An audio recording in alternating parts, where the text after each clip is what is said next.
Bonjour bien-aimés dans le Seigneur, nous sommes lundi, j'espère que vous avez passé un bon week-end. Nous sommes dans la joie de te retrouver en semaine, après un week-end vraiment busy, un vrai week-end très béni par des activités. L'église, les invitations, les retrouvailles en famille, c'est vraiment que du bonheur. Dieu est bon. Et là, nous reprenons notre étude sur le livre de Jérémie. Et là, nous sommes sur Jérémie chapitre 27. Nous prenons les versets 1 à 11. Au commencement de règne de Joachim, fils de Joas, roi de Juda, cette parole fut adressée à Jérémie de la part de l'Éternel en ces mots. Ainsi m'a parlé l'Éternel. Fais des liens et des jougs et mets-les sur ton cou. Envoie-les au roi d'Édom et au roi de Moab, au roi des enfants d'Ammon et au roi de Tyr et au roi de Sidon, par les envoyés qui sont venus à Jérusalem auprès de Sédakias, roi de Juda, et à qui tu donneras mes ordres pour leur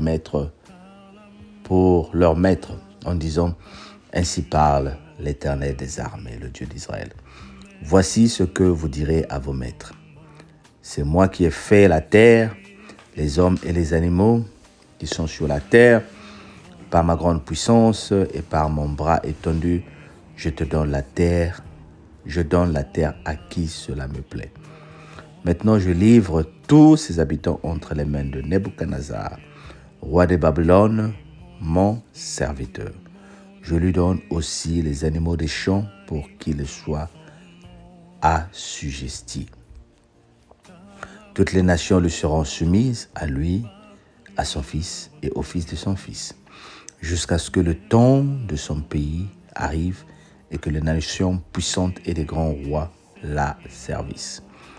Si une nation, si un royaume ne se soumet pas à lui, à Nebuchadnezzar, roi de Babylone, et ne livre pas son cou au joug du roi de Babylone, je châtierai cette nation par l'épée, par la famine, par la peste, dit l'Éternel, jusqu'à ce que je l'ai anéanti par sa main. Et vous, n'écoutez pas les prophètes, vos divins, vos sangeurs, vos astrologues, vos magiciens, qui vous disent, vous ne serez point asservis au roi de Babylone. Car c'est le mensonge qu'ils vous prophétisent, afin que vous soyez éloignés de votre pays et que je vous chasse et que je vous périsse. Mais la nation qui pliera son cou sous le joug du roi de Babylone et qui lui sera soumise, je la laisserai dans son champ, dit l'Éternel, pour qu'elle le cultive et qu'elle demeure, et qu'elle y demeure. Dis Amen. Dis avec moi Amen. Le Seigneur est merveilleux, il dit quelque chose et la chose s'accomplit. Nous sommes en train de voir ici que Jérémie a reçu des révélations de la part du Seigneur où il dit de mettre un joug sur son cou et d'aller apporter la nouvelle au roi pour lui dire que la nation sera assujettie au roi de Babylone à qui le Seigneur a donné une certaine puissance de diriger et d'asservir et de mettre sous la pression les enfants d'Israël.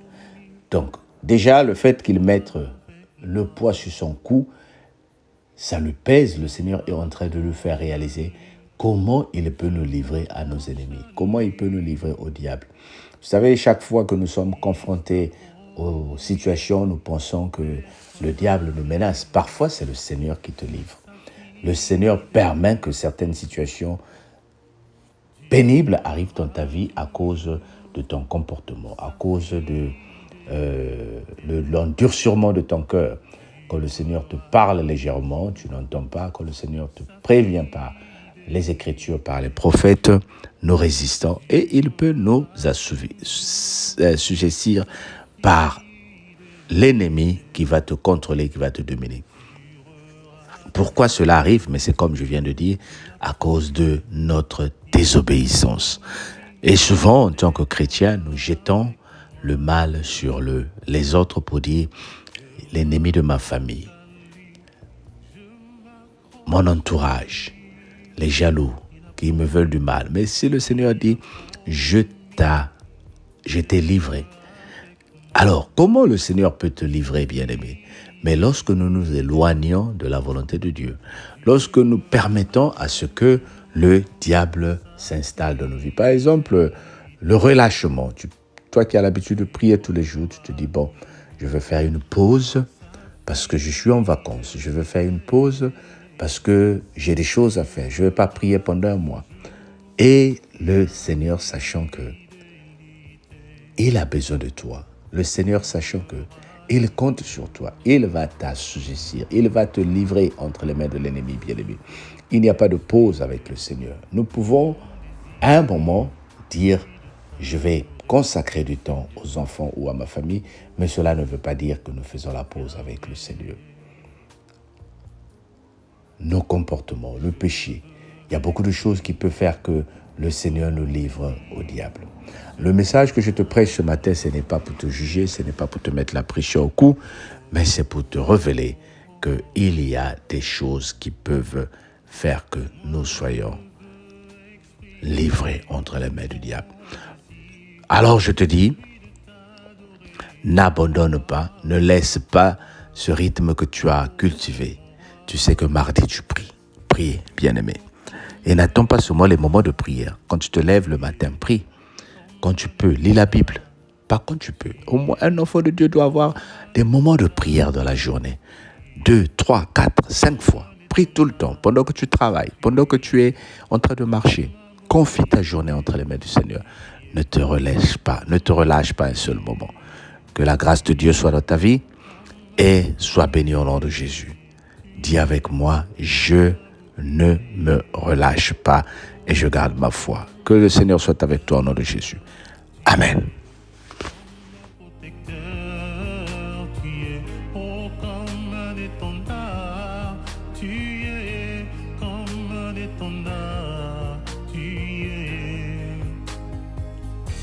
C'est le moment que Dieu a choisi pour te parler.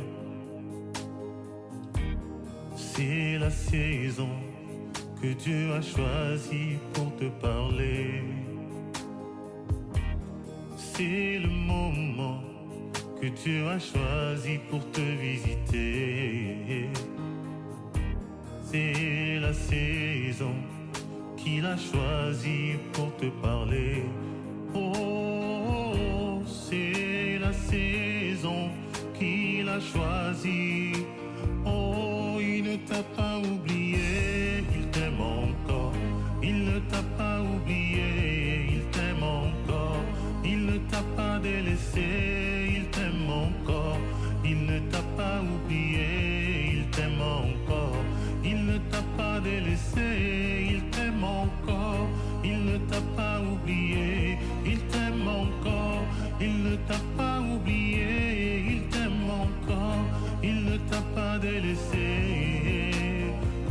Oh, Rabbi, Rabbi, Rabbi, je t'aime, Rabbi, Rabbi, Rabbi, Rabbi, je t'aime, Rabbi. Oh, Rabbi, Rabbi, Rabbi, je t'aime, Rabbi. Oh, Rabbi, Rabbi, Rabbi, je t'aime, Rabbi. Oh, Rabbi, Rabbi, Rabbi, je t'aime, Rabbi. Oh, Rabbi, Rabbi, Rabbi, je t'aime, Rabbi. Oh, ya ya ya ya ya ya, je t'aime, ya ya. Oh, Shiloh, Shiloh, Shiloh, je t'aime, Shiloh. Oh, Shama, Shama, je t'aime, Shama. Rabbi, Rabbi, Rabbi, je t'aime, Rabbi. Rabbi, Rabbi, Rabbi, je t'aime, Rabbi. Rabbi, Rabbi, je t'aime, Rabbi. Shama, Shama, je t'aime, Shamae. Chiloé, Chiloé, je t'aime, Chiloé. Jésus, Jésus, je t'aime, Jésus.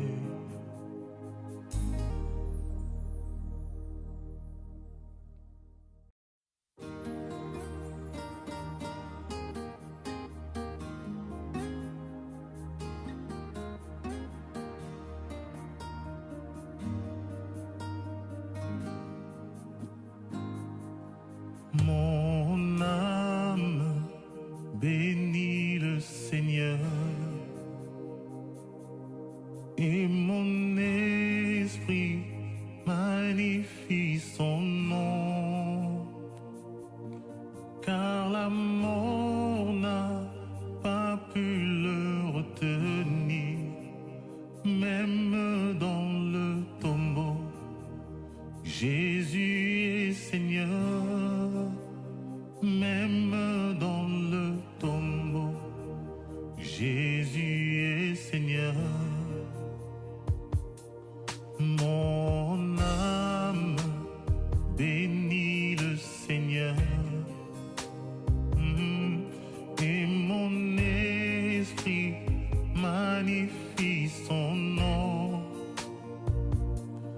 car la mort n'a pas pu le retenir, même dans le tombeau. Jésus est Seigneur, même dans le tombeau. Jésus est Seigneur. Mon âme bénit le Seigneur et mon esprit magnifie son nom, car la mort n'a pas pu le retenir, même dans le tombeau. Jésus est Seigneur, même dans le tombeau. Jésus